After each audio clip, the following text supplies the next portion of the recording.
Interrupting our regular programming in order to bring you breaking news about the humanitarian flotilla that was bound for Gaza. It has reportedly been the scene of deadly clashes with Israeli soldiers. A Turkish aid agency being quoted by Turkish media is saying that 2 people have been killed and more than 30 injured. Al Jazeera can now confirm there has been gunfire on board one vessel. That vessel, the Mavi Marmara.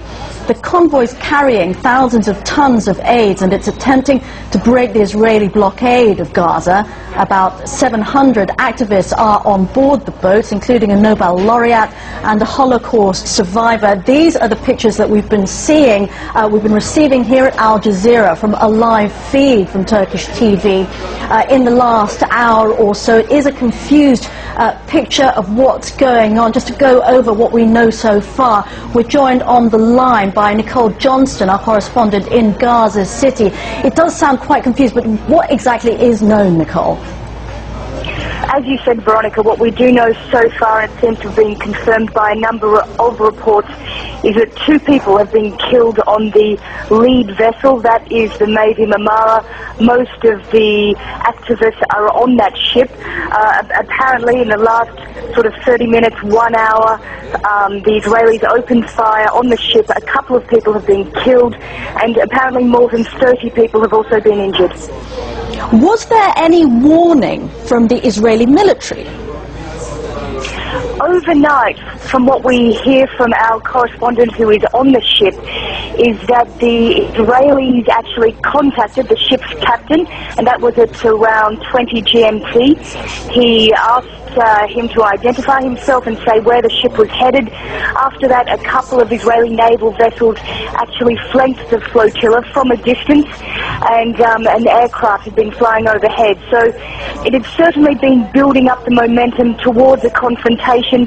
Exactly how much notice they had about what appears to have been an attack, we don't know at this stage.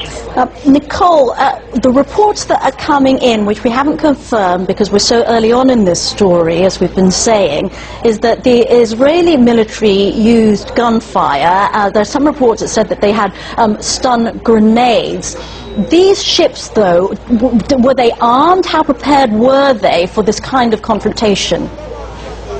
No, they weren't prepared, and they certainly weren't armed from what we've been told. For the last few days, they've made it very clear that there were no weapons on this ship, that it was completely a humanitarian aid ship with activists, some supplies. The entire flotilla is carrying 10,000 tons of goods for the people of Gaza, construction materials, cement, kit fabric, homes.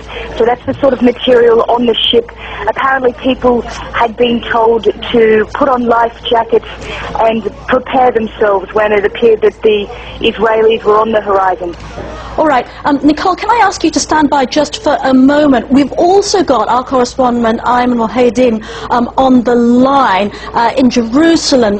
Ayman, I believe that these kind of attempts to break the Israeli siege on Gaza have happened in the past.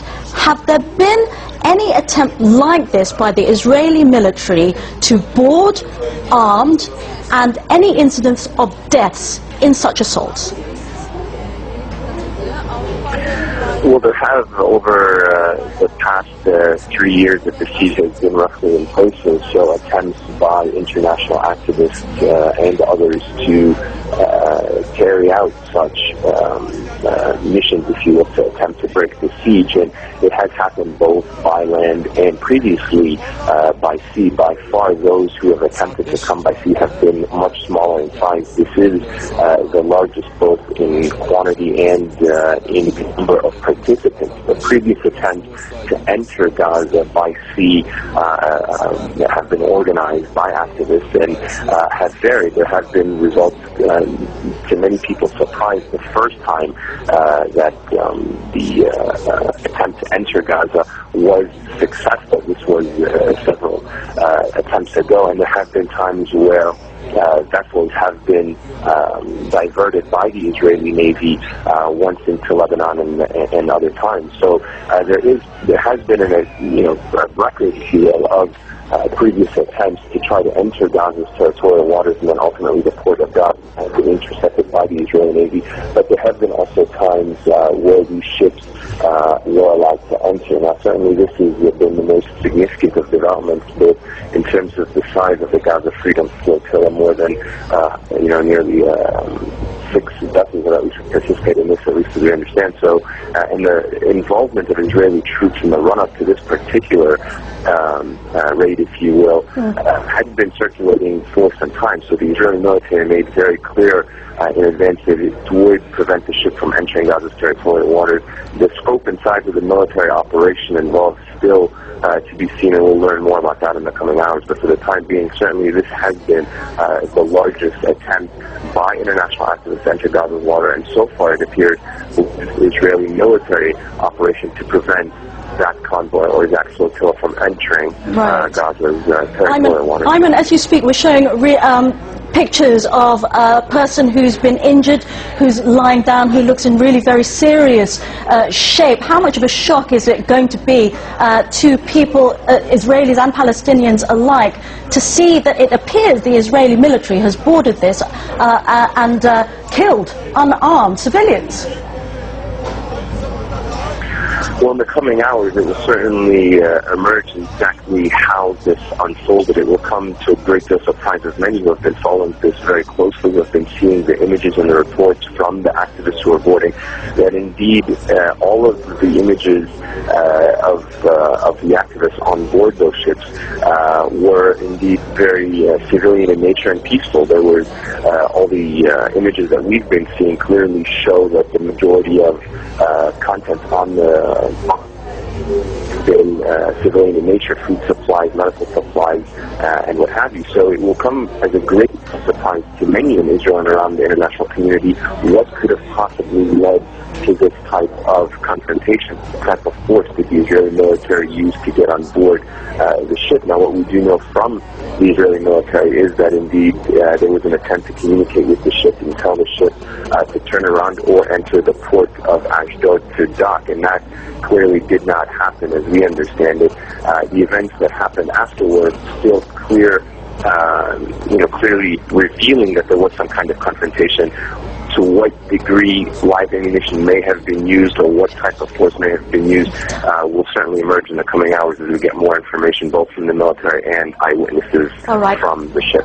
All right, Ayman Mohyeldin on the line from Jerusalem. I'm going to ask you to stand by as well as this unfolds. Just to remind viewers, we're watching breaking news, and the first pictures from that humanitarian flotilla that was bound for Gaza in an attempt to break the Israeli siege on Gaza.